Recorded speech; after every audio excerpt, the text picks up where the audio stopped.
Amigos que gostam de conversar em tempos interessantes, incertos, implacáveis. Com o futuro suspenso e o passado cada dia mais distante, estamos aqui estacionados na condição humana e na tentativa de fazer uma nova vida funcionar. Cada dia é um passeio na neblina e os elefantes estão soltos.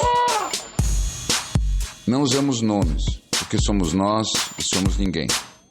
O que importa é a conversa e a vontade de gerar alguma luz.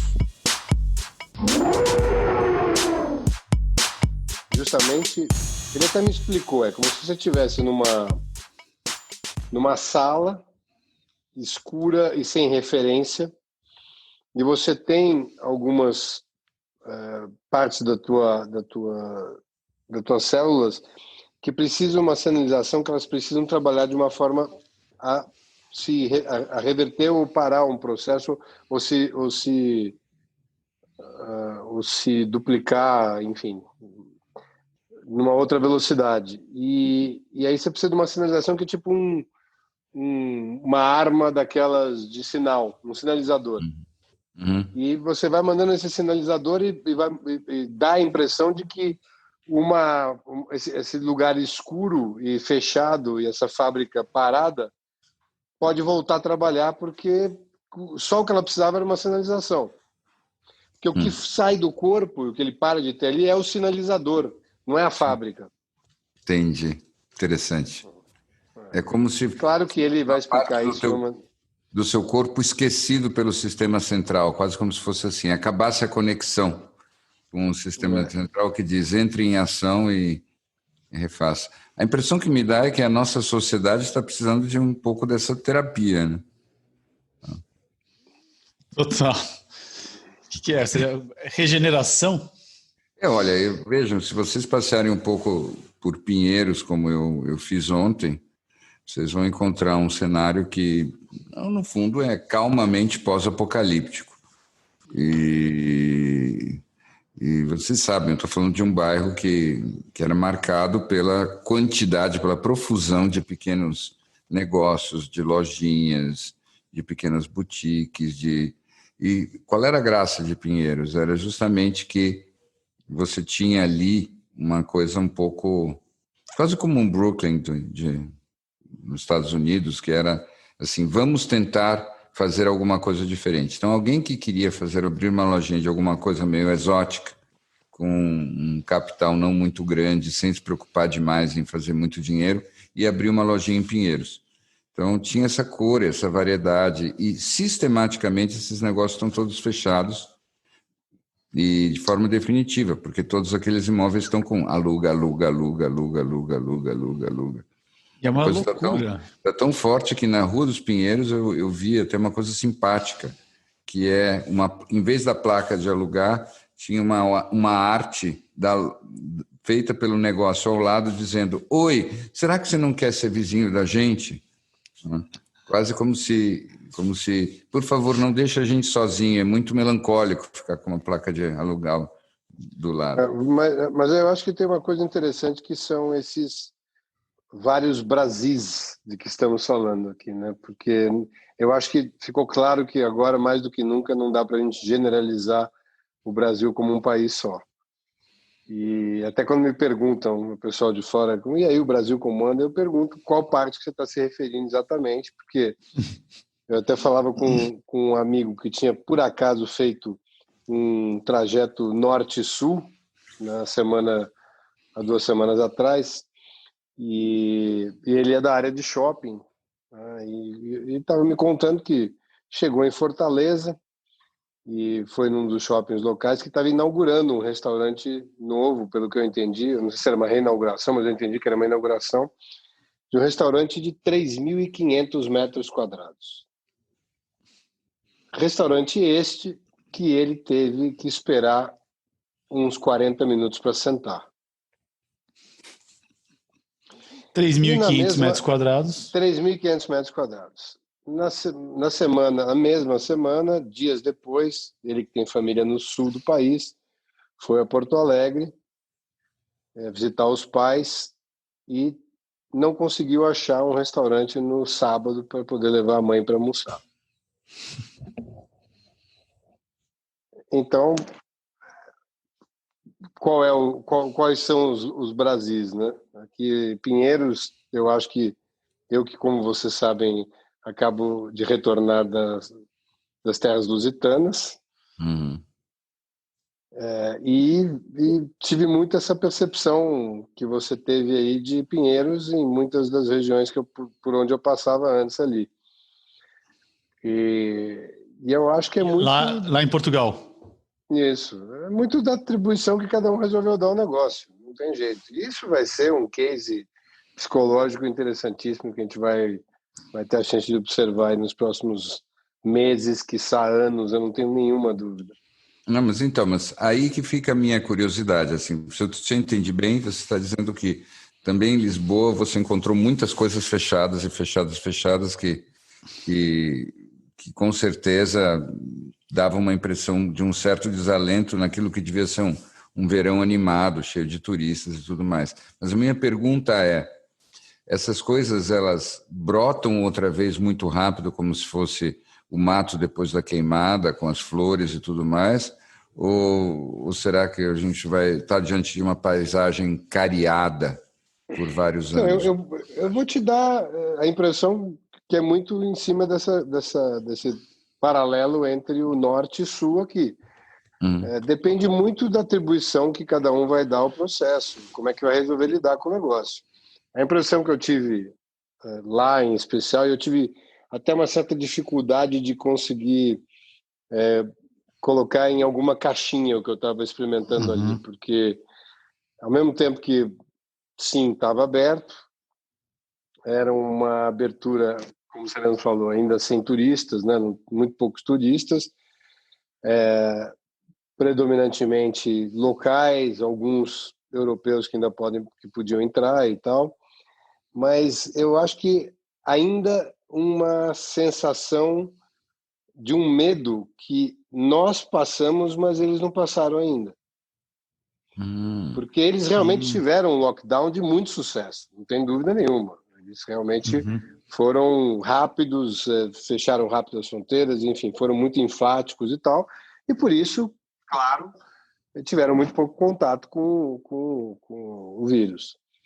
Ao mesmo tempo, todas as vezes que você vai abrir alguma coisa, invariavelmente você vai ter um crescimento, claro. Se você estava com uma taxa quase zero, qualquer número passa a ser relevante. Então, volta à escola e tal. E eu não sei como é que vai ser lidar com isso, porque o que ficou claro, eu acho, e não sei como é que vocês estão percebendo, que a ideia de lockdown voltar não vai ser aceita. Acho que aquela água que começa a encostar na bunda, né? De que eu preciso, a economia precisa de alguma forma andar, capenga ou não vai ter que ir para algum lugar, está muito latente em todos os lugares. São as discussões mais acaloradas, mas acho que ninguém volta para a ideia se precisavam fechar tudo de novo. Fala-se um pouco disso, fala-se de apertar um pouco mais e tal, se as coisas mexerem, mas a impressão que se tem é isso, é uma vontade de que as coisas sejam normais, mas não transparece, na minha visão, o que realmente estão se sentindo ali. Eu acho que ainda tem uma parcela de medo muito vigente. Eu tenho um pouco, sem ter viajado, eu tenho um pouco a impressão de que isso é tipicamente europeu. Era exatamente, eu preciso dizer, o que eu esperava que acontecesse. Porque o europeu, em geral, ele tem essa mentalidade de muito pouco risco. Uma das emoções mais fortes que o europeu sempre tem é de não querer se contaminar, de todas as formas. Então, o mecanismo natural lá, como cultura, é eu me fecho para não ser contaminado. Eu não vou ao encontro daquilo que pode me contaminar. Eu me fecho. Tá? Então, é aquela coisa, se você parar para pensar, vou fazer uma metáfora forte, mas vamos lá. Né? O imigrante, o estrangeiro, é um vírus. tá? Que ele vai chegar carregando novas informações genéticas e que pode modificar, subverter o sistema, mas que também pode ter um efeito positivo, em alguma medida. Agora, é aquela história, em países de imigração maciça como o Brasil, o estrangeiro foi entendido durante grande parte da nossa história como uma influência curiosa, positiva. Uhum. Você vai ao encontro, você quer conhecer, você tenta assimilar. E lá não. Então, são aquelas coisas que são muito claras. É o esforço de deixar claro que o estrangeiro continua estrangeiro e assim continuará, e que se nós tivermos de conviver com ele, nós o faremos, mas ele que permaneça estrangeiro. Então, é claro que a ideia de um lockdown, de uma restrição, de um fechar, de um controlar, de um ser obsessivo em nome desse tipo de risco de contágio é uma coisa que combina muito com a Europa. Claro que mesmo eles vão ter um limite. Eu vou discordar. Questionar só um pouco a generalização de Europa agora, porque aí eu queria até pegar um pouco do insight de vocês. Eu tenho a impressão que esse fator, né, vamos chamar esse factoide vírus, seja o que for, ele está exacerbando tudo que já existia dentro de cada um, né? Então, os controladores mais controladores ficarão, e os com mais medo, e assim por diante. Mas aí eu penso o seguinte, na Europa, eu acho que tem agora características entre os países que vão questionar um pouco isso. Teoricamente, cada país tem quase que o seu próprio enneagrama, né? Seu número no enneagrama. Eu acho que o Brasil é um 7, né? Aquele festivo, tal, sempre fazer uma referência ao samba. Eu estava pensando nisso hoje, você acredita? Então eu estava pensando enquanto eu estava lá justamente isso, porque lá é o Alemanha é um 5. 4, né? A Alemanha acho que é um 6. Não, a Alemanha é um 1. Eu pensei hoje. A Alemanha é um 1, com certeza. Mas continua. Então, um é o Japão. Um é o Japão. Então, pois é, e a Alemanha também. Não, mas enfim, mas vamos lá. Como não somos nenhum de nós os especialistas da Enneagrama, vou tentar fazer uma generalização do que é mais óbvio. Eu acho que tem essa característica muito de Portugal em especial, que está até na música, está no fado, esse lugar mais precavido, mais, eu não vou chamar de, não diria pessimista, mais preparado, sempre se antever às possíveis cenários mais complexos. E o alemão também faz a mesma coisa, só que faz de uma maneira talvez um pouco mais estruturada, né? Menos emocional, mais estruturada. Talvez por isso seja um 6. Mas sem querer entrar nos enneagramas, eu acho que tem uma característica da idade da população que vai fazer uma diferença muito grande. E aí eu vejo os países que estão realmente com uma média de idade da população mais alta, predominantemente, acho que Portugal tem essa característica, tem uma média mais alta, uma população que envelhece mais rápido. Aí você tem outros países do leste europeu com uma população jovem maior, talvez, ou mais enfática, mais outspoken, né? Vamos falar assim, né? Mais presente com as suas ideias. Na própria Alemanha isso acontecendo agora também.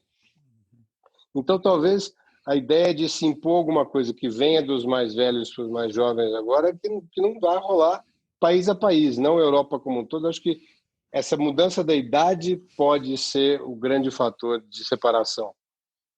Eu tendo a concordar com você, talvez não nos diagnósticos dos enneagramas, eu concordo com você, até porque, confesso, um certo viés, para mim, quando eu penso na Europa, eu não incluo os países do leste. Tá? Para mim, todos esses países que entraram depois da queda do Muro de Berlim, eles são geograficamente europeus, mas eles não têm aquela cultura europeia tal que eu entendo como uma cultura europeia que gerou a comunidade europeia. E acho, inclusive, que quando a gente vai lá ver, a gente vê que a influência lá do bloco soviético mudou muito esse negócio. Mas, assim, eu tenho essa nítida impressão que você tocou no ponto central, a questão da idade. Mas é justamente por causa disso que eu acho que Isso vale para Portugal, vale para Espanha, vale para Itália, vale até certo ponto para a Alemanha também. França, eu não tenho tanta certeza. Mas, em geral, a Europa é um lugar de gente velha, né? Uhum. Isso é uma coisa que toda vez que eu ficava indo e vindo, agora mudou até um pouquinho, mas eu notava a falta de crianças mesmo. Na Suíça Essa era... análise que você faz do leste europeu é bem interessante e faz todo sentido, até porque quando você passa um período de restrição tão prolongado como eles viveram com a influência da União Soviética, obviamente qualquer outra forma de restrição é muito cria Uhum. uma aversão muito maior, né? Sim, eu acho que eles com certeza vão reagir de uma maneira completamente outra, né? Então, se eu tivesse que chutar, eles partem para cima. É um pouco o que aconteceu. Vocês acompanharam com o Djokovic quando ele fez há uns 2 ou 3 meses atrás, no auge da situação lá na Europa, ele resolveu furar o bloqueio do tênis que estava parado no mundo inteiro e fez um torneio beneficente na Croácia e na Sérvia, né? E nos Balcãs. E eles são, eu já no tempo que eu morava lá, há mais de 30 anos, eram os caras dos Balcãs, eles eram os Clint Eastwoods da Europa. Tá? Era muito engraçado. Olha, parece piada, mas eu acompanhei quando eles começaram a chegar em Zurique, como refugiados da guerra e tudo mais. E no espaço de 3 meses começou a ter gente boiando no Rio, esfaqueada. E quando você ia ver, era uma briga normal entre os recém-chegados. Então, num lugar que era totalmente mansinho, chegam os estrangeiros que resolvem suas questões com faca, né? Então, eles são de outro jeito. Enfim, voltando, o Djokovic fez um torneio na Croácia e na Sérvia, todo mundo sem máscara, todo mundo lotado ali, etc. Metade dos tenistas pegaram Covid, foi muito criticado, não se sabe quantas pessoas do público pegou também, e eles não estavam nem aí, essa que é a real. Agora, eu queria até fazer uma coisa que me chamou a atenção e acho que não é correlata, mas enfim, fala um pouco desse episódio em especial que foi essa minha viagem. E aí eu vou fazer provocações ao Bi, que eu sei que é um grande interpretador de sinais, né? E eu acho que me veio, como foi uma viagem que foi toda ela decidida num dia praticamente e parecia que óbvia a necessidade dela existir, e eu comecei a encontrar no meio do caminho alguns sinais que me chamaram muito a atenção. E eu acho que quando a gente está nesse processo que leva a uma introspecção, como foi esse período que todo mundo passou e ainda está passando, a gente sempre, de certa forma, espera algum tipo de guiança, né? Se possível, óbvia e verbalizada, mas no caso de não poder acontecer dessa forma, acho que os sinais vêm num momento bom também. Mas eu me dei conta, talvez, de como a gente precisa estar atento a percebê-los, né?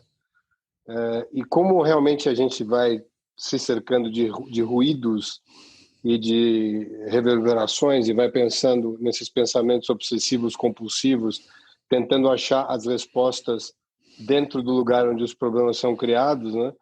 E talvez nos priva da possibilidade de enxergar esses sinais. E eu estava até... Depois eu fiquei com isso tanto na cabeça que eu fui pesquisar um pouco até sobre sinais, até acabei caindo nos sinais feitos nos campos de trigo, enfim, aqueles sinais grandes e tal, que é um negócio interessantíssimo. E aí, numa das entrevistas que eu vi de uns especialistas nisso, perguntavam para eles por que você acha que as coisas vêm em sinais, né? E não vêm numa linguagem clara que pudesse ser tão mais fácil interpretada. Ele disse, é justamente o oposto. A linguagem é que dá espaço para a interpretação errada. O sinal te permite ter um insight, e esse insight incorre na experiência, que isso sim é a mensagem que chega para você. E não é uma pergunta que eu faço para o Bi, mas quão desatentos, né, a gente está desses sinais que talvez estejam tão próximos da gente, com respostas tão óbvias, não só para a gente individualmente ou para a gente como humanidade. Tem muita coisa aí no que você falou, mas antes eu precisava voltar um passo. Quem disse essa história de que a linguagem, na verdade, é quem nos faz interpretar os sinais errados? Eu não sei se eu entendi ou se eu concordo. Não. A verdade é o seguinte, vou dar um exemplo aqui. Uma pergunta que fazem consistentemente para as pessoas que analisam esses sinais feitos nos campos é por que, se existe uma inteligência que quer se comunicar conosco, por que não faz simplesmente escreve em inglês?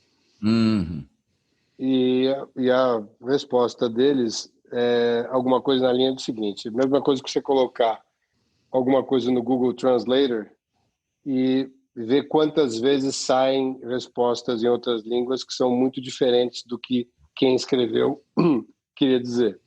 Então, esse tipo de interpretação podendo ser equivocada. Então, se as palavras não tivessem uma conexão óbvia, poderia ter uma interpretação diferente. E o sinal, usando seja uma linguagem matemática ou uma linguagem mais universal, te permite, no momento que você, vamos dizer, quebra o código, aquele insight te traz muito óbvio qual é a mensagem. Pois é, ótimo. Como eu sei que você estava no momento Joseph Campbell muito recentemente e passou pelos arquétipos todos, os sinais, e a saga do herói, eu imaginei que fosse um tema que você estivesse com vontade de falar. Olha, é um tema que a gente pode falar um pouquinho, sim, até porque quando você começou a falar disso, antes mesmo de falar nos sinais, nos campos de trigo, eu estava me lembrando do filme do Shyamalan, aquele filme Sinais.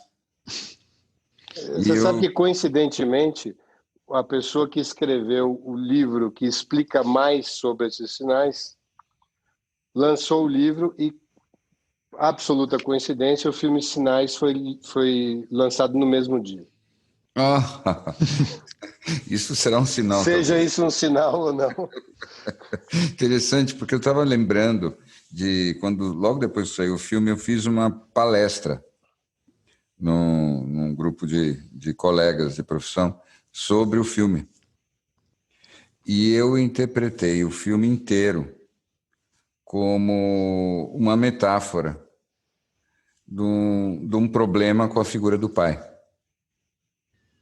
Tá? Então, sem voltar no filme todo, depois uma hora a gente pode até lembrar dos detalhes, eu mesmo já esqueci de um monte de coisa. Qual é o aspecto que eu acho importante? Para você poder ter uma comunicação, o que faz um sinal ter um sentido é basicamente o fato de que você tem uma convenção que inclui você e o outro. E isso, de certa maneira, é a regra do pai. Tá? Então, num mundo em que você tem um pai funcionante, os sinais são traduzíveis como uma forma de comunicação.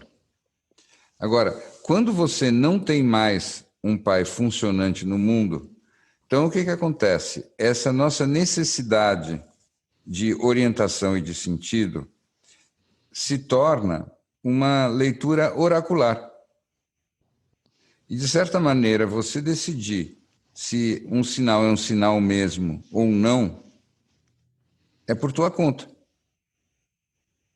Então, esse é o primeiro aspecto importante dessa história. Quando que uma coisa é um sinal ou não é um sinal? Em princípio, quando você decide que é um sinal.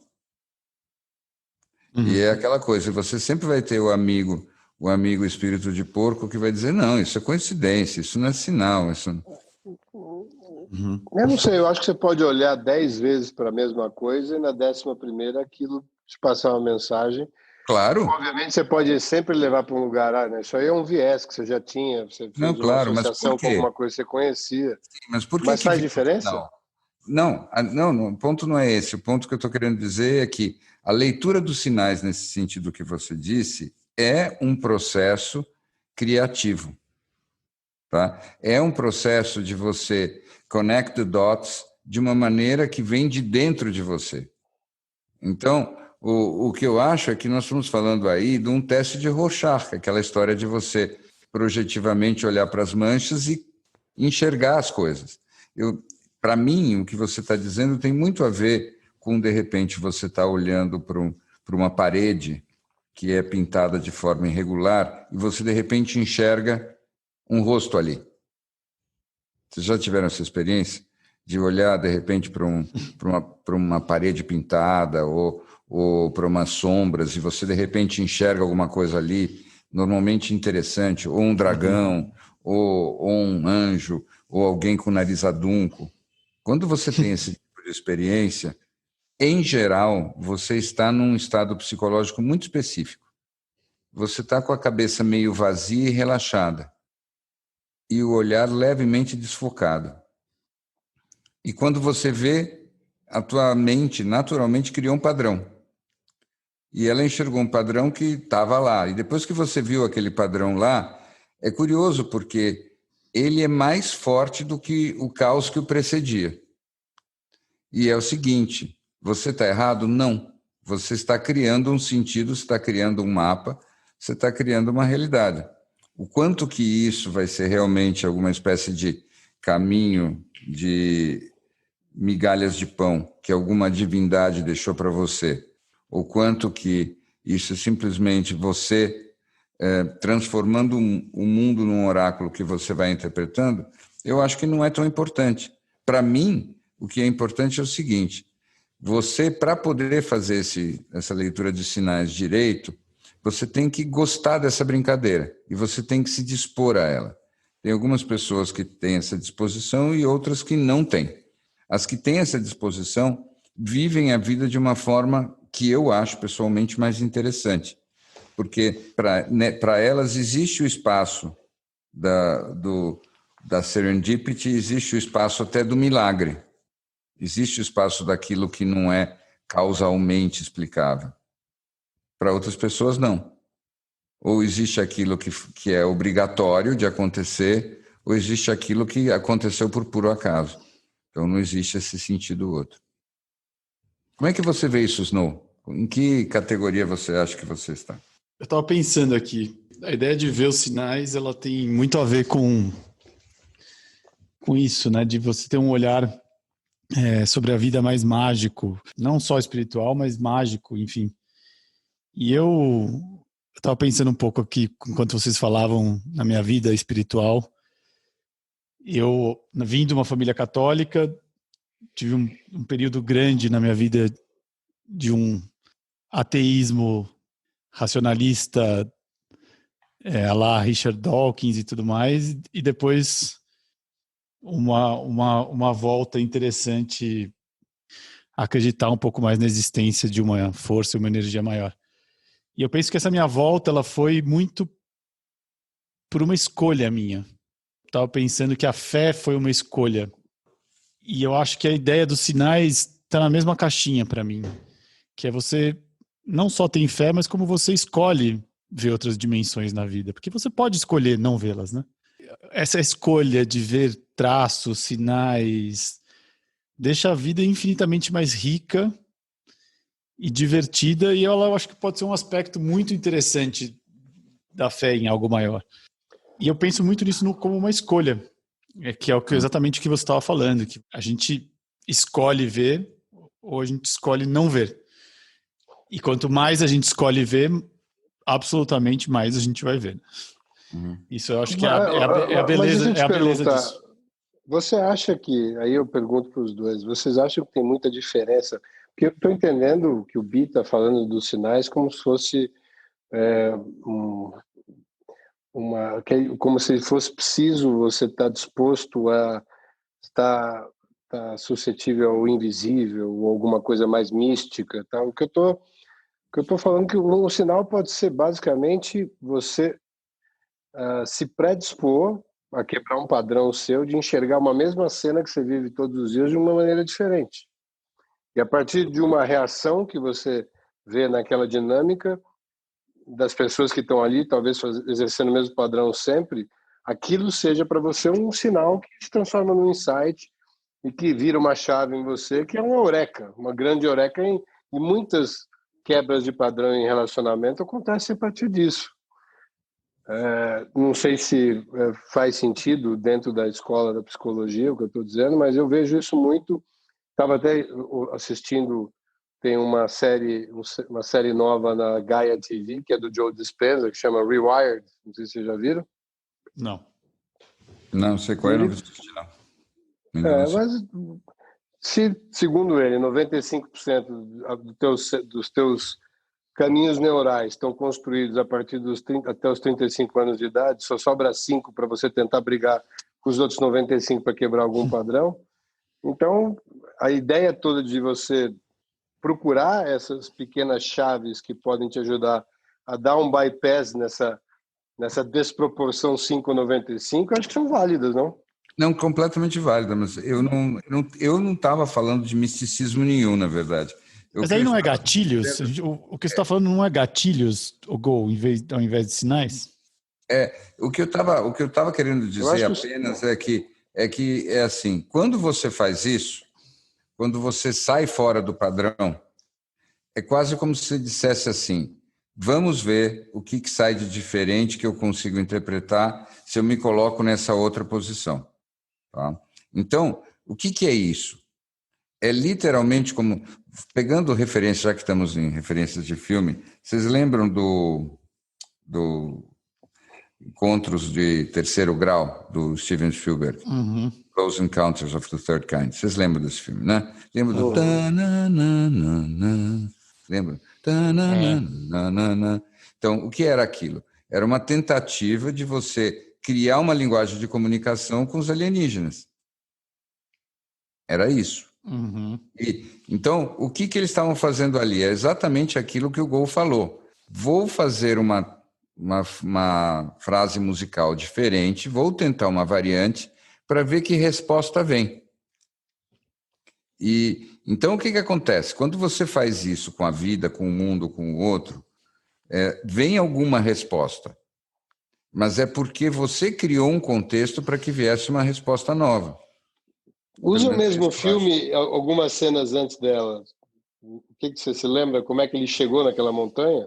Sim, porque tinha aquela obsessão do desenho, todo mundo ficava lá recebendo aquela imagem do vulcão, não era isso?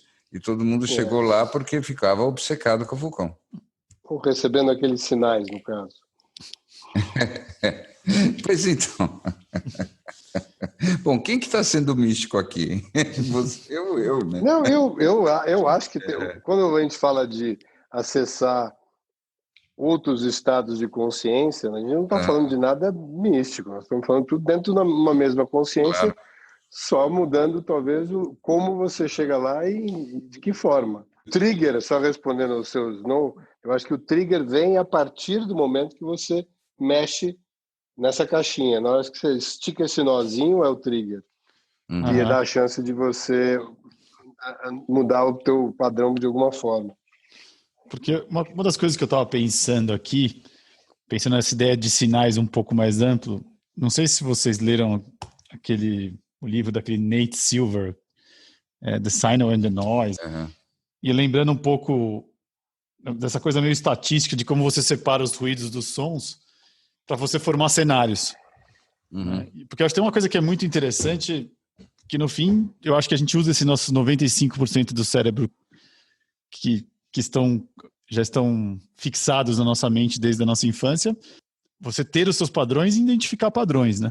Tem uma coisa no mundo consciente que não tem nada de esotérico ou de espiritual, que é como é que você, neste mundo que a gente vive hoje, você consegue ter uma profundidade, um conhecimento ok, e consegue não prever o futuro, mas entender um pouco as forças para onde elas estão indo e vindo, e entender os sinais das forças que estão ali, que estão acontecendo e que estão se enfrentando. Então, eu fico pensando nessa ideia dos sinais também como uma ideia de decodificar o mundo, né?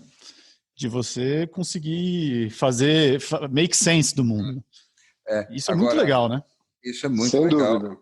Eu também concordo com isso, mas também sinto que a grande tensão que existe, e essa é uma tensão importante, é uma tensão com um outro lado do esforço de compreensão do mundo, que é engraçado. Posso abrir um parênteses aqui? Eu estive mexendo Eu fiquei ontem me dedicando horas a esvaziar uma estante minha e separar mais ou menos assim algumas centenas de livros para doação.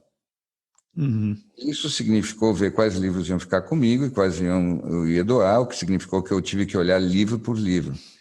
E foi uma viagem muito impactante. Eu li isso, eu li aquilo, eu li isso, eu li aquilo. Você lembra da época, lembra de quando foi? E eu me lembrei de várias coisas. Primeiro, né, de quantos anos eu de fato tenho. A segunda coisa que eu lembrei é que eu venho de um tempo onde se acreditava que a melhor maneira de você compreender o mundo e decifrar os sinais era de fato mergulhar longamente por décadas em algum assunto, até dominá-lo num grau de profundidade que fosse perto do máximo que você fosse capaz. E o que eu sinto, tá? Agora deixa eu fazer uma viagenzinha. Depois que surgiu a internet, eu me dei conta, porque toda essa biblioteca que eu estou me desfazendo aí, ela é claramente um patrimônio que eu acumulei pré-internet. Depois da internet, tudo mudou, porque a internet é um outro tipo de tecnologia e a internet ela tem uma lógica de hipertexto. Uhum. E, de fato, eu percebo que desde que a internet chegou na minha vida, e ela chegou cedo, porque eu fiz questão de ser um dos primeiros 1000 pessoas a ter banda larga na cidade, e eu usei loucamente a banda larga assim que eu dispus dela, eu comecei a funcionar e pensar em termos de hipertexto. Então, tudo era fazer links e dar pulos de gafanhoto ou de lebre para os lados, fazendo conexões rápidas. Mas a verdade é que é muito diferente esse tipo de compreensão do mundo da diferença da compreensão que você tem quando você lê centenas de livros sobre um mesmo assunto. Uhum. Então, o que eu tenho a impressão? Eu tenho a impressão que hoje em dia a gente está muito melhor para fazer esse movimento de pular para o lado, sair fora do padrão e tentar entender as coisas de um outro ângulo. Mas isso eu acho que se opõe a uma outra questão, que é: será que a gente entende em profundidade a visão daquilo que a gente estava tentando ter, onde a gente estava para começar?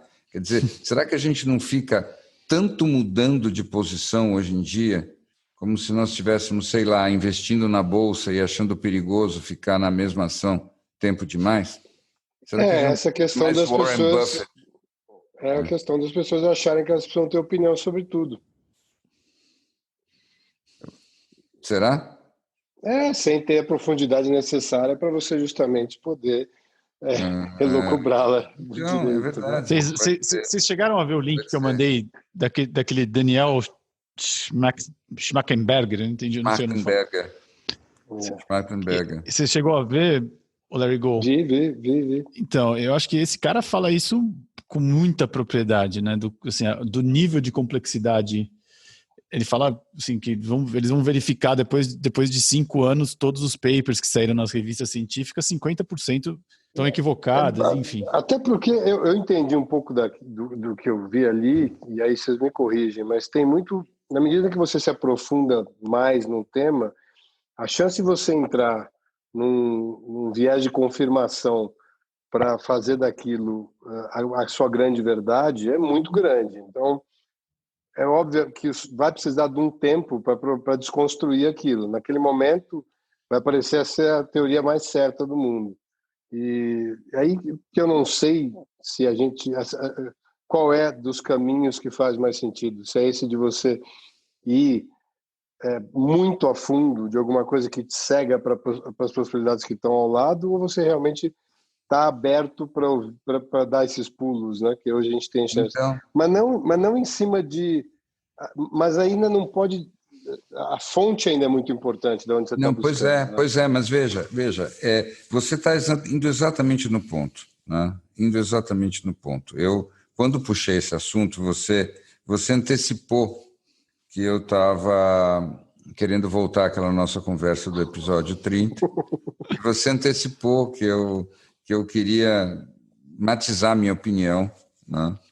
Naquela conversa pareceu que eu estava muito oposto à tua busca de profundidade, não era essa a minha intenção na ocasião. Então, eu queria dizer que eu me lembrei que eu já fui aquele cara que ficou 30 anos sem abrir a boca porque eu não achava que eu estava preparado para dar opinião. E eu quero só lembrar que eu comecei a dar opinião furiosamente depois de ter lido milhares de livros.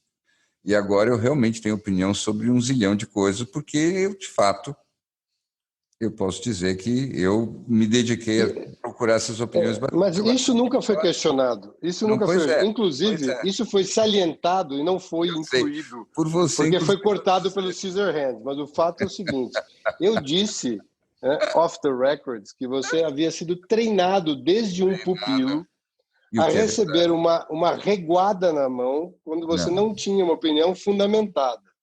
Muito bem. Portanto, você cresceu o tempo todo se aprofundando e fundamentando tudo. Por isso, sim, você está num lugar onde você se sente eterno dever. Não porque você precisa ter uma opinião por ter opinião, mas porque você tem fundamentos para trazê-la à tona. Então, veja só que interessante. Eu acho que a tua leitura psicológica sobre mim, tirando a questão da reguada, ela está... A reguada não precisa ser necessariamente... literal. Então, não, então para vocês, ó. Então, tá tudo certo. Do tá chakra. Tudo certo. A tua leitura sobre mim está correta. Mas o ponto todo que eu estava querendo puxar é por que a gente entrou naquela conversa no episódio 30, e para mim o ponto era um só, né? É contexto, meio, situação. Então, nós estamos aqui gravando um podcast. Então, na minha cabeça, esse é um meio que exige justamente que a gente faça isso, ainda que de maneira, às vezes, até leviana. Ou seja, se você pensa quem é o maior podcaster do mundo hoje, você mesmo acha que é o Joe Rogan, tá?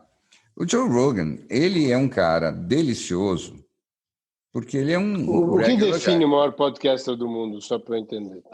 Eu gosto de muitos podcasts. Né? Não, tudo bem. Eu assim, gosto de um estilo de podcast do Joe Rogan, não significa que seja o que eu mais ouço ou seja o mais profundo. Eu gosto do estilo dele. Não, claro, também gosto. Mas assim, o que eu quero dizer, o maior, porque ele está, na verdade, criando o padrão do que é um podcast de sucesso no mundo. Né? Ele é o primeiro cara que tá comprado pelo Spotify por centenas de milhões de dólares ou whatever, e tudo mais nesse sentido. E é quase como se ele estivesse dando o primeiro paradigma de como um podcast funciona. E o negócio dele é, obviamente, ficar trocando opinião em clima de mesa de bar. Né? Então, não é uma defesa de tese, então não é assim, sobre isso eu não vou opinar, é dar opiniões livremente. Mas o meu ponto, voltando para a nossa conversa de hoje, é que, concordando completamente com você, é um mistério o quanto que a gente tem que se aprofundar numa posição e quando é hora de mudar de posição. Aí, num sentido amplo, eu não tô me referindo apenas a livros, eu estou me referindo a absolutamente tudo. Quer ver um exemplo muito bom que eu vejo todo dia? Até que ponto você trabalha para consertar um relacionamento e quando é hora de você pular fora e começar outro? Tá? E agora podemos fazer todos um silêncio, porque esse é um momento de profunda reflexão e meditação, mas o fato é que isso é, para mim, só um exemplo dessa mesma questão, que eu acho que é uma questão absolutamente central do nosso tempo. Quanto que a gente tem que aprofundar numa posição, num investimento, num relacionamento, num caminho, e quando que é hora da gente simplesmente chegar, tentar, muda a gestalt e vai numa outra direção. Né? Então, é aquela coisa, quando que a gente conclui, ok, não dá mais para seguir por aqui, hora de mudar, ou quanto que a gente tem que insistir. E eu converso com as pessoas o tempo todo, e esse é o grande mistério do momento na minha cabeça. Quando que você insiste, quando que você pivota? Quando que é resiliência e quando que é conformismo. Eu acho, aí já vou até talvez ousar ir para um lado místico, não sei se isso se encaixa, mas enfim, vou para a minha sensação de que em todas as relações nós somos professores e alunos, né? Uhum. E eu acredito de verdade que são todas elas projeções criadas com propósito único de evolução. E esse aqui é o nossa sala de aula. E você me perguntar quanto tempo eu tenho que ter aula com esse professor, eu vou dizer, eu iria um pouco além disso. Quantas relações você precisa para entender o mesmo assunto que você veio para evoluir? Pode ser dentro da mesma relação, pode ser em outras relações que você vai projetar que vão talvez manifestar as mesmas coisas. Eu acho que o que vem aqui, em primeiro lugar, é o quão disposto você está a abordar aquele tema a fundo, seja dentro de uma relação, seja em 10 relações, seja quantas vezes você precisar voltar aqui para isso. Não, perfeito. Eu acho que o que você disse é muito sábio e é bem na direção do que eu acredito também. Mas continua a verdade na minha experiência que pega qualquer assunto que você queira aprender, inclusive sobre você mesmo, de repente você está insistindo numa direção, num mesmo autor, não sei mais o quê, e de repente você se depara com um outro livro, ou uma outra relação, ou uma outra situação, e você, em espaço de 2 meses, você dá um salto de 5 anos.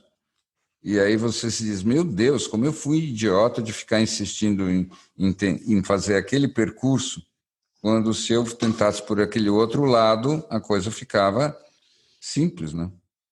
Então...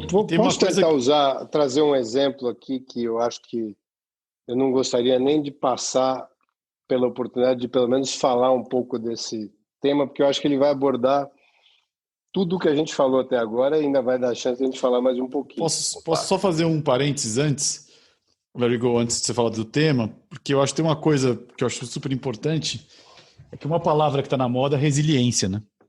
Uhum. E eu acho que a resiliência pode ser muito mal compreendida, que eu acho que exatamente combina com isso que o Larry B falou, de você, às vezes você sai para o lado e olha de outra perspectiva e a coisa, você dá um salto quântico.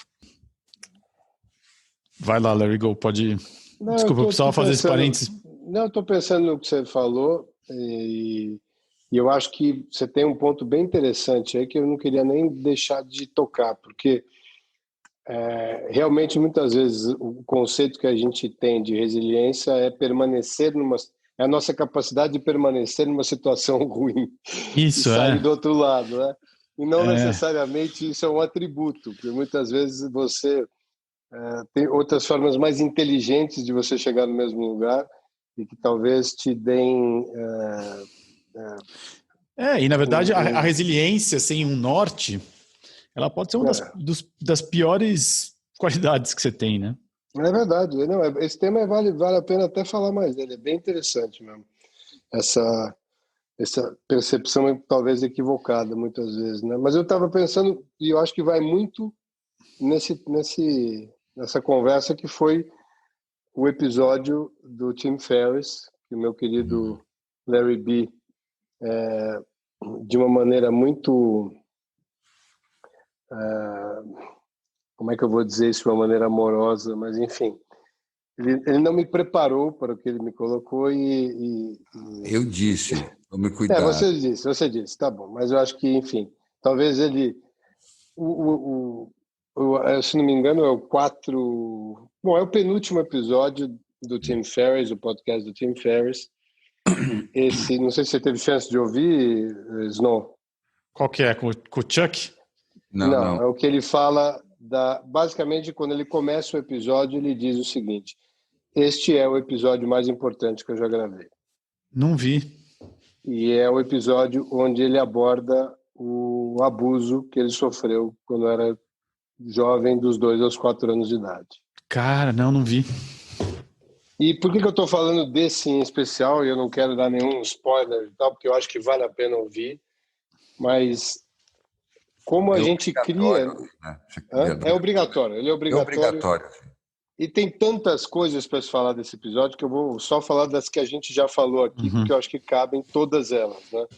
Mas como ele viveu uma vida de resiliência, né? A dor que ele sentia, criando mecanismos para lidar com essa resiliência e a partir de um movimento de quebrar esse padrão de resiliência e buscar alguma coisa que fosse fora da caixa, ele tem um insight que leva ele a um caminho de poder voltar a essa memória que ele tinha eliminado e aí sim realmente lidar com o problema de frente que teve, enfim, praticamente definiu quem ele era e tudo que ele tinha feito até aquela hora, mas pelas razões da dor, né?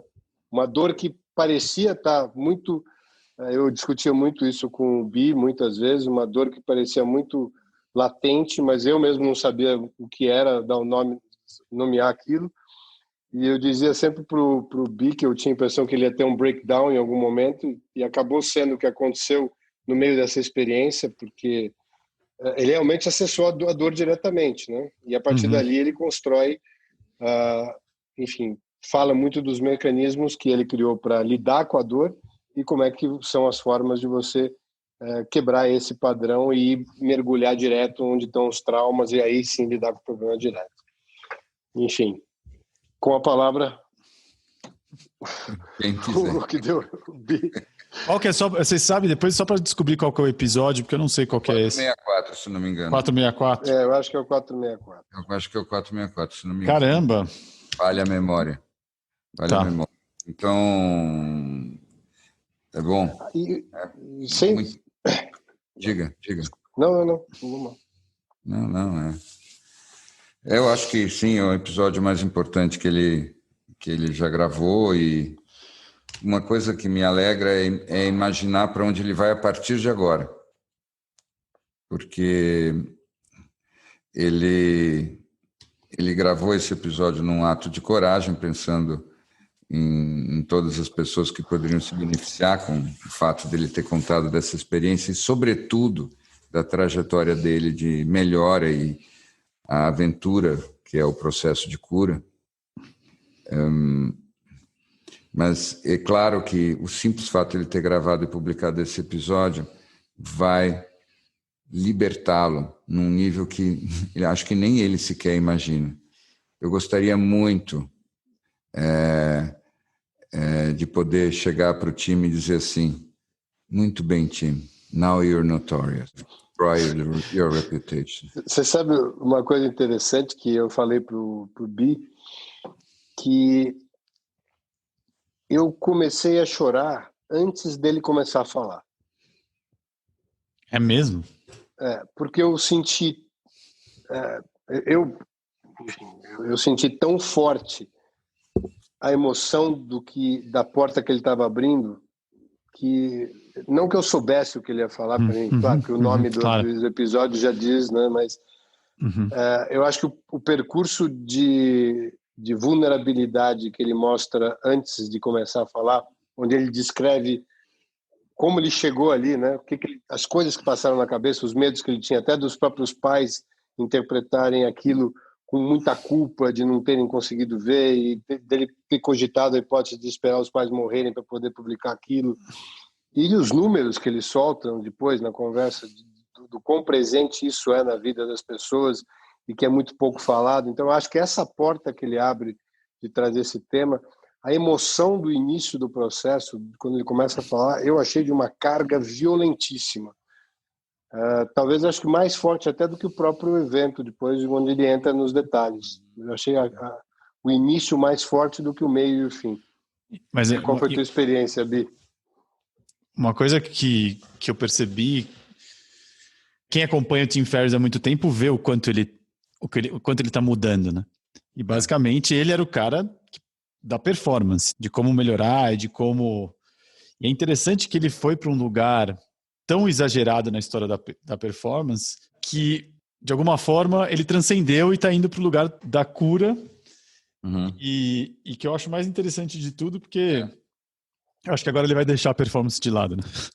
Eu Você acho que sabe não. que eu acho que Eu não. discordo, Eu acho que não. Eu discordo. discordo. Eu não Eu tenho acho esse que problema com a eu performance. discordo. Eu Não acho tenho que dúvida. eu acho que agora é que vem um outro nível de performance. O que eu Isso. acho que é assim, eu acho que o único jeito de você, no lugar que ele está, você fazer os movimentos que ele está fazendo, é você jamais abrir mão da esperança e da visão de que você pode ser melhor. Nesse sentido, performance. Não Tá. as performances bobas, Sim, mas a Eu as acho que métricas bobas, né? eu acho que ele vai focar na performance ou formas de se chegar na claro. consciência. Eu Claro, acho que que é a essa é a única grande coisa que performance que ele interessa, vai, que que é the a única only coisa Mas que interessa. ele mudou então, Você muito, vê né? até pelos movimentos de investimento em pesquisa com psilocibina que ele vem fazendo lá no claro. John Hopkins, até a experiência dele Ele com vai investir em ayahuasca, enfim. healing agora. Ó. Ele vai virar aquilo que ele estava tentando ser o tempo todo. Ele estava o tempo todo numa jornada de cura. E eu tenho tanta coisa que eu poderia falar que eu estou quase engasgando e dando quase um pouco de preguiça de começar. Mas eu acho que a primeira coisa que eu queria dizer que me parece importante é, às vezes as pessoas não notam isso, mas as dores, os traumas, as feridas, as mágoas, elas podem parecer a coisa mais íntima que a gente tem, mas elas, em última instância, são as mais universais, as mais genéricas. Infelizmente, daria para dizer até as mais comuns. Os seres humanos não se machucam de infinitas maneiras. O número de maneiras pelas quais os seres humanos se machucam é relativamente limitado. Quando Freud foi começar os seus estudos, ele chegou justamente em números aterradores em termos de abuso infantil e tudo mais. Infelizmente, a maneira que ele teve de lidar com isso foi dizer: eu não vou abrir essa caixa de Pandora porque eu vou ser destruído. Então, e talvez ele tivesse razão, quem sou eu para julgar, mas infelizmente o único caminho que ele pôde fazer foi explorar toda a fantasia humana e, de certa maneira, às vezes ele caiu num processo de blame the victim. É importante a gente dizer isso. E ele disse, não é possível que todas essas histórias sejam verdadeiras, então isso significa que as pessoas têm um monte de fantasias sexuais perversas. E é mais fácil acreditar nisso do que no Nossa. contrário, infelizmente. Essa é a verdade da história, tá? Mas onde eu queria chegar é, quando você ouve o time falando do processo dele, de descobrir o que estava acontecendo com ele, o que tinha acontecido com ele, e a tentativa dele de se curar, aí isso sempre me acende por dentro num lugar muito específico. Como cada trajetória de cura é única. As pessoas se machucam dos mesmos jeitos, mas cada uma se conserta à sua maneira. A um ponto tal que eu acho que, no fundo, no fim do dia, as dores, as mágoas, os traumas, elas existem na vida da gente para que nós sejamos obrigados a trilhar o nosso próprio caminho individual. E é na medida em que a gente se compensa, se cura, se transcende onde a gente é ferido pelo destino, que a gente se torna um indivíduo único e incomparável. Isso.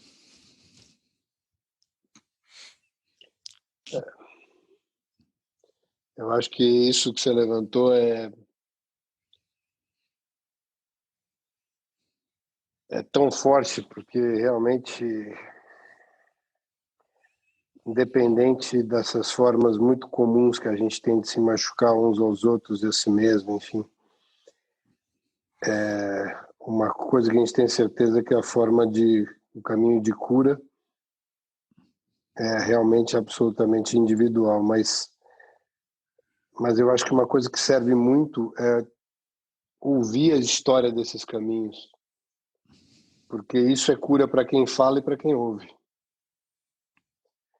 E esse movimento que ele faz, apesar da forma dele de se curar seja muito a jornada específica dele, eu não tenho dúvida nenhuma que acessa em cada um de nós uma vontade muito grande de, pelo menos, procurar esses lugares que talvez a gente tenha guardado e saiba que existem formas de sair dele, né? Exatamente. Infinitas formas, na verdade. Infinitas formas. Ainda que existam alguns instrumentos que... E você não sente, vocês não sentem que a gente está vivendo um movimento onde as pessoas estão entendendo que não precisa... essas coisas não precisam mais estar guardadas a 7 chaves, muito pelo contrário, já existe um ambiente mais acolhedor para se falar e se tratar e se discutir isso de uma maneira mais aberta? Com absoluta certeza. Esse é o lado positivo dessa nossa comunicação reticular, dessas redes todas, desses fóruns, da própria internet. A gente sabe hoje em dia que muitas patologias, elas eram patologias porque as pessoas tinham impulsos e hábitos pouco comuns e elas se sentiam únicas no mundo. No momento que você tem um fórum internacional com 1.500 membros de pessoas que têm necessidade compulsiva de se coçar atrás da orelha esquerda todas as quintas-feiras, isso deixa de ser um comportamento estranho e você passa a ser uma pessoa que faz parte de uma comunidade. No momento que você faz parte de uma comunidade, 80% da sensação de patologia desaparece. Porque patologia, em grande medida, é isso, é a sensação de que você está absolutamente solitário na tua dor. No momento que você está vivendo a tua dor e ela é muito parecida com outras pessoas e você consegue compartilhar isso, tudo já está obviamente se transformando. E, francamente, vamos observar, né? Se tem uma característica deste momento no tempo é que ninguém mais tem tempo para perder. Eu acho que sim. E tem uma outra característica, é que essas pessoas hoje em dia elas são independentes. Elas já não têm, o Tim Ferriss não precisa de uma network, não precisa... Que muitas das pessoas que hoje têm voz, elas têm muita coragem, bem que elas fazem para o mundo, colocando essas histórias, assim, não dá para calcular. Porque elas podem fazer isso porque elas são muito corajosas e independentes. E acho que isso é um resultado muito positivo do mundo que a gente vive hoje também, né? Eu só tava... Quando você estava contando, Bi, no seu relato, que me emocionou, eu lembrei quando nós 3 fomos para Califórnia, no Sand, lá em 2018. Quem que estava, quando a gente estava vendo o Steven Levy, aquele cara que fala dos traumas? Sim. E ele fala... Foi a nossa primeira palestra, inclusive. O Peter Levine, não era? Peter Levine, Stephen Levine. Estou confundindo tudo. Peter Levine. Inclusive, o Tim Ferriss cita ele. Então, porque o Peter Levine, ele fala que ele estudou todas as tribos e sociedades do mundo. Ele fala que tem duas coisas que unem os seres humanos, que é a música e o trauma. E eu lembrei disso porque, primeiro, que eu lembrei disso por conta dessa história e conforme você estava falando, Bi, e eu lembrei disso por esse momento de nós 3, quando nós 3 estávamos lá. Foi também um momento interessante. Foi engraçado porque eu não assisti isso, você lembra? Então, você não estava. Então, eu não estava. Era o Gol que estava comigo. Claro, porque eu estava doente no hotel. Eu fui até lá para assistir isso, peguei aquela gripe miserável no voo, lembra? Você foi atacado, né? Eu estava totalmente fora de combate. É verdade. Uau.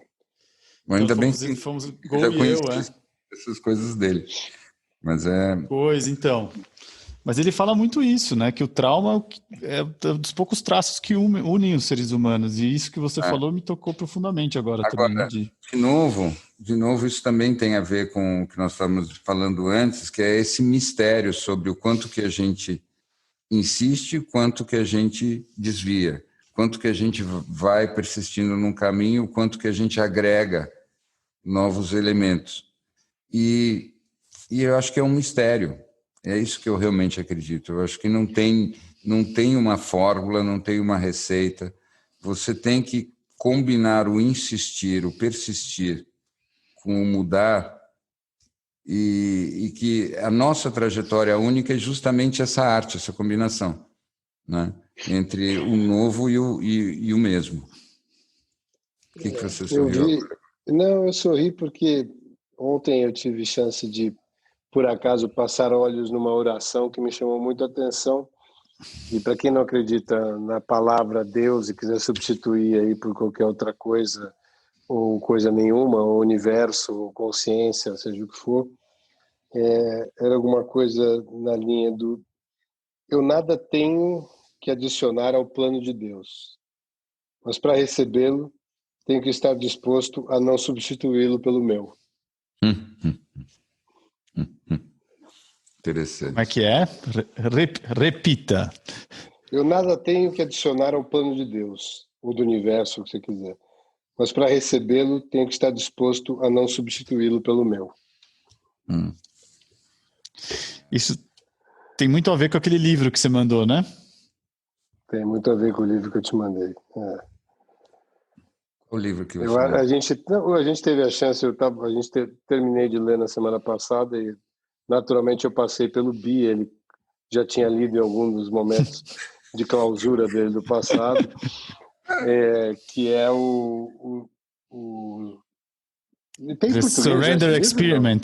The Surrender Experiment, que vale, enfim, eu recomendo, acho que vale muito sob esse ponto de vista do que é essa linha tênue que você falava aí, Bi, até onde vou eu com as minhas ideias, até onde eu deixo as coisas fluírem pelo caminho que, curiosamente, elas poderiam me levar, e como é que eu consigo distinguir o que são as minhas ideias no meio dessa história toda. Né? Que acho que esse é o grande desafio. Esse que é o grande desafio, porque esse tal plano divino normalmente se manifesta, antes de mais nada, dentro dos nossos próprios pensamentos, né? Ou no nosso coração. Então, essa que é a história. Então... Mas tinha um sábio que sempre dizia para mim, na dúvida, o ego sempre fala primeiro. Eu vou até além, né? Tem uma coisa interessante sobre o ego. O ego não sabe falar baixinho, né? Normalmente ele fala assim, né? Quem fala desse jeito é outra consciência. Na verdade, o meu ego, ele já treinado para situações extremas, quando eu estou meditando, ele fala: nossa, estamos meditando, hein? Estamos indo fundo hoje. Parabéns, que legal. You go, Tiger! Vai lá, cara. Seu ego é muito ladino. Larry B, o que significa ladino? Ladino é astuto, né? É nessa direção, é como uma raposa. Mas eu acabei de ouvir esse livro agora, do Surrender Experiment, e eu achei esse um livro muito interessante. Primeiro porque deixa eu fazer uma pergunta, Snow. Em algum momento do livro você ficou com raiva? Eu fiquei. Até dos 50% ao 75% do livro eu fiquei com raiva. Eu acho que eu fiquei com mais raiva no começo do livro. Porque a impressão que dá quando você está começando a ouvir que tudo dá certo na vida desse cara, não é possível. Não, porra, assim, até quando o cara chuta errado, a bola vai no gol. Não, é impressionante. Mas, enfim, foi aí na que medida que você vai ouvindo, mas foi legal ver esse aspecto do ego saltando loucamente. Porra, assim eu também quero entregar, se toda vez que entrega dá certo. Exatamente. Eu vou comprar uma terra, vou fazer um templo agora.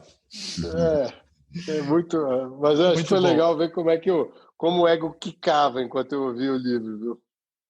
Mas uma coisa que eu gostei muito, acho que primeiro porque eu acho que ele, de uma forma simples, vai falando da entrega dele, e ele não traz de forma pomposa nenhum dos aspectos da consciência dele, né? Ele fala, para meditar, eu prestar atenção na minha respiração e fazer um barulho com a barriga. E vai indo, enfim. E ele vai contando a história dele, acho que de um lugar... Realmente, acho que ele tem uma humildade muito grande. E tudo, né, as coisas vão acontecendo, mas uma das coisas que eu acho mais interessantes é como a cultura americana consegue produzir umas figuras ímpares, né? É incrível você ver a história desse cara. É uma história incrível, né? É uma história, é um filme espetacular. A chance de realmente fazer disso um filme é um roteiro realmente impressionante. Só para a gente dar uma contextualizada, né? Não sei se o Big quer falar um pouco da história dele, mas quanto você. O Michael Singer deve ter seus 80 e poucos anos, já imagino, né? Mais de 80 anos, mas nos anos 70 um hippie clássico, inteligentíssimo, que tem a ideia de se dedicar unicamente à espiritualidade dele, e muito focado nisso, com práticas muito disciplinadas de manhã e de noite, construção de um templo e tal. E a partir disso nasce uma das empresas de software médico, né, mais impressionantes dos Estados Unidos, e com abertura de capital na Nasdaq, etc. E a trajetória de como uma pessoa absolutamente desprendida e sem nenhuma conexão com materialismo nenhum e desapego absolutamente total a isso, como é que a vida vai usando esses símbolos, né, vamos chamar assim, para o crescimento dele e para a desconstrução das ideias preconcebidas que ele tinha a respeito de cada uma daqueles males que ele chamava, né? E é uma trajetória realmente impressionante. Acho uma história incrível. Mas tem uma coisa que é preciso dizer, que muito cedo ele escolhe o caminho de sempre se entregar ao fluxo da vida, né? Pois então, e é isso. Mas esse é o desafio, né? Como faz, né? Perguntando. Aí de novo é que eu acho que tem a pegadinha, porque o que é isso? Isso é um exemplo de alguém que escutou o plano divino ou alguém que escolheu o seu próprio plano e fez desse plano um plano divino? Ou que lembrou do plano divino. Porque, vejam bem, tem uma frase que sempre me impressionou muito e me marcou muito, do Emerson, do Ralph Waldo Emerson. Ele dizia: The hero is the one who's unmovably centered. Quer dizer, o herói é aquele que está sempre centrado de uma maneira que ninguém consegue mover. É isso que marca o herói. Uhum. Então, o interessante é que ele não se deixa mover, o que sugere uma certa rigidez.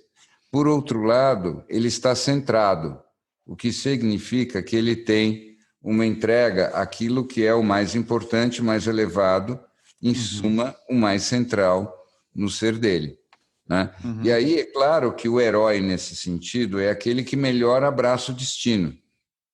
Mas o destino é aquilo que vem do centro. O destino não é aquilo que vem de fora, ou não. Então, mas tem uma coisa mas eu acho que só um ponto que eu acho super importante. Ele limpou o meio de campo dele muito bem antes das coisas acontecerem, né? Cara, isso eu acho que você falou é absolutamente a peça fundamental. Porque ele conseguiu, sem querer ou aí fazer parte do master plan dele, ele passou muito tempo treinando a meditação num nível que criou um espaço tão gigantesco entre estímulo e meditação e reação que dava tempo para ele olhar para o negócio dentro de uma fração de segundos que se estendia por uma eternidade e olhar e falar assim, não, realmente isso aqui é o meu pensamento, eu não quero mesmo fazer isso porque eu não gosto, mas porque eu não gosto, eu vou ver o que a vida tem para me ensinar nesse aspecto. Então, eu acho que, como diz o Snow, ele tirou muita coisa do meio de campo para poder chegar nesse lugar. Mas olha os paradoxos. Para o universo trazer as coisas, né? Mas olha o paradoxo. o que você descreveu é como se fosse alguém que fosse um atleta, alguém que tivesse a resiliência de meditar tanto tempo e criar, a ponto de criar esse músculo de vazio gigantesco dentro de si. Então, o que eu estou querendo dizer só é que para mim, o mistério continua. O que vem primeiro, né? A decisão individual de eu vou insistir nesse plano até me tornar alguém realmente aberto para poder fazer o surrender, ou o surrender vem primeiro e aí tem essa parte de treinamento. O que eu tenho a impressão, só concluir, é que para mim todo milagre sempre é um trabalho de equipe. Eu gosto de uma coisa que tem num poema do Rilke, que é curioso, ele não é o único a mencionar isso. Ele diz assim, é quase como se o divino precisasse de nós para se manifestar. Então, a gente tem que fazer a nossa parte e o lado de lá faz a nossa parte também. Aí a gente faz a outra parte também. E aí se junta a nossa parte com a outra parte e aí o jogo acontece. E é impossível saber o que vem primeiro, pelo menos de onde a gente olha, pelo menos assim que eu vejo.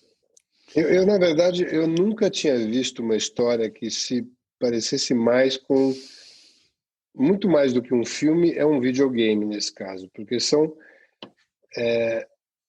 as etapas que vão abrindo a partir da concretização da etapa anterior e os níveis de dificuldade ou a diferença das experiências e tal, dá muito inclusive, como não vamos chegar ao final do livro aqui, mas ele tem uma prova muito forte no final e dá até a impressão de que tudo que ele viveu foi preparado para esse momento, para ver se realmente aquilo, né, Nossa, é muito interessante.